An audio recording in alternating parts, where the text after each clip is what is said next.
श्री स्वामी समर्थ. सार्थ तुकाराम गाथा. अभंग क्रमांक 1.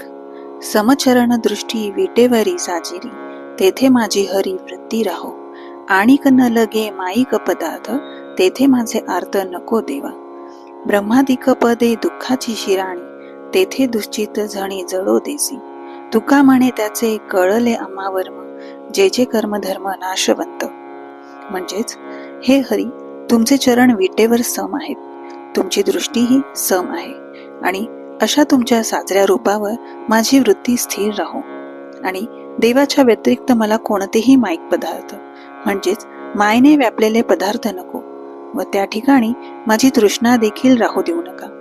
हे देवा, ब्रह्मादिक पदे आणि यासारखी उच्च पद या ठिकाणी माझे मन जडू देऊ नका, कारण हे पद म्हणजे एक प्रकारची दुःखाची शिराणीच आहे. तुकाराम महाराज म्हणतात, देवा, जे जे काही कर्म धर्म आहे त्याचे वर्म आता आम्हाला समजते आहे. ते म्हणजे असे की हे सर्व काही नाशवंत आहे.